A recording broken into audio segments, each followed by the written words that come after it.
Are you ready for this dermoscopic challenge? There's only one patient for you in this quiz, but boy oh boy, she's like a chocolate box of dermoscopic goodies. She's 77 years old with no previous skin cancer. A young doctor in your practice comes to you concerned about this lady's back. The patient hadn't come to see her for skin at all, but rather a chest infection that wasn't clearing up. As the doctor listened to the lady's chest, she happened to notice the skin on her back and grew concerned. This quiz starts with a video of the lady's back and then focuses on 4 skin lesions I would like you to assess. Decide your 4 provisional diagnoses and how you would manage them. After that, I'll talk you through them and show you what I did. Are you ready?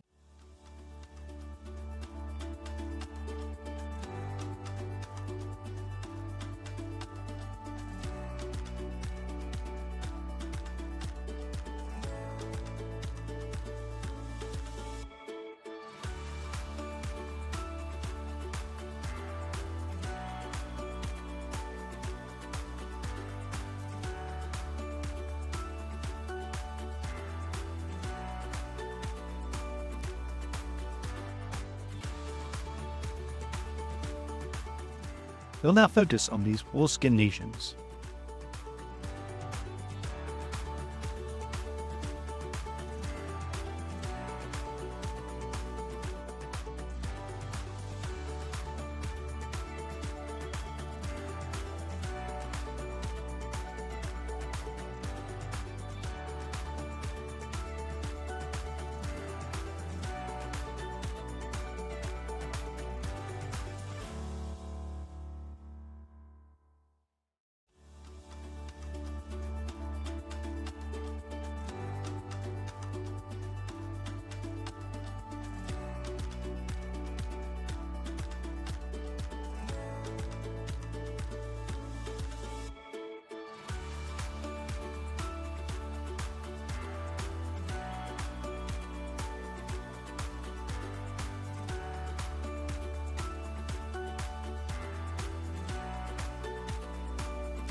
How's it going? Clear or confused? Ready for my thoughts yet? Well, ready or not, here they come. When I started learning dermoscopy, looking at a back such as this made me frightened. Where do I start? Do I have to check every single skin lesion? Fortunately, no. Stand back and don't rush in to use your dermoscope. Note her white skin, the many small papillary hemangiomas and solar lentigos, mixed in with seborrheic keratoses of all sizes. This kind of skin is what I call crop territory. Sun-bleached, ultraviolet light damaged skin, ripe for a cancer or two. Your job is to find the ugly duckling. In other words, that skin lesion that looks out of place and is different. Our brains are hardwired to do this in nanoseconds. Let me illustrate. I'm going to show you a photograph for only 2/100ths of a second. Can you identify it? Ready?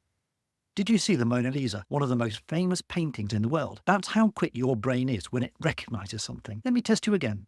What do you think? Different? Perhaps you saw a pink circle over her mouth and already wonder if she's chewing gum and blowing a bubble. The secret to dermoscopy is harnessing your brain's ability to notice anything different. So, to lesion 1 on the upper left shoulder, did you notice the central homogeneous pink colour, the brown to maybe blue-grey dots scattered as if blasted with a shotgun? No large globules. The location of brown pigment is peripheral to the lesion and radiating out. There's one erosion and perhaps a bit of light scale. A few short vessels, but no arborizing vessels. This network pattern doesn't make it a melanocytic lesion with lots of network patterned lentigos around on her skin already. This is a BCC of the superficial variety. It was nice and flat to touch without any nodular features. Some superficial BCCs are pigmented with melanin in, like this one. When we talk about melanocytic lesions and melanomas in particular, peripheral streaks are mentioned. You could be fooled into thinking that that's what these are. I'd call them leaf-like structures, and we have a couple of concentric circles as well, maybe. What did you decide to do with her? Reassure her it was slowly growing, and if she were very frail and elderly, you could just monitor it after discussing the options with her. It's probably small enough for cryotherapy, and that would be one option. If I'd done that, a couple of 30-second freeze-thaw cycles would do the job. I chose, after discussion on options with the patient, the Micromo cream, applied 3 times a week for 4 weeks. I reviewed the area 10 weeks later, and this is how her skin looked.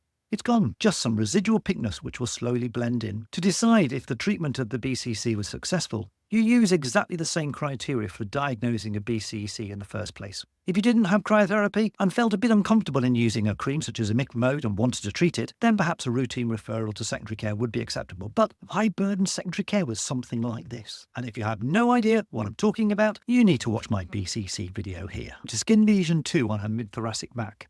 It looks like a deflated balloon. It's soft, and if you notice the video, it's very wobble positive. The vessels at the edge, you could say they are branching or even arborizing, but there's no other BCC criteria here. The tan-colored pigment is network-like, so it could be an old intradermal nevus or a fibrous polyp of some sort. What is it? Do you know what? I don't know, but it looks and feels benign, and it's best left alone. If you wanted to do anything with it, then you created work for yourself. The third lesion on the right scapula, I spent most of my time on trying to decipher the clues. The upper bit looks like a seborrheic keratosis being well demarcated and some keratin crypts. There's some hairpin vessels here, common in keratinizing skin lesions, such as a SEB-K, but the lower bit has this homogeneous pink background. Is that a large erosion? And this blue-grey area here, is this hemorrhage or a blue-grey globule? For me, what tipped me into thinking it was more a BCC rather than a traumatized seborrheic keratosis were these shiny white structures here. I'd not expect them in a seborrheic keratosis. I was uncomfortable and wanted histology rather than blasting it with cryotherapy. If you say cryotherapy, then keep listening because here's the histology report. It was a nodular BCC. I drew on the form for the histopathologist a small diagram, and he very kindly reported that yes,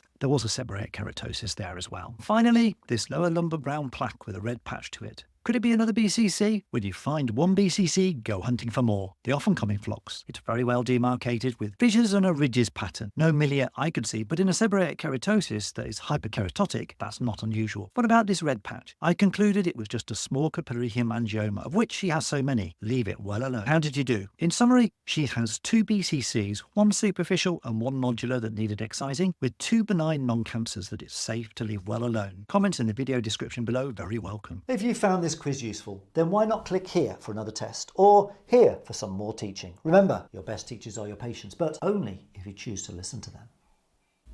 Training a primary care dermoscopist for every general practice.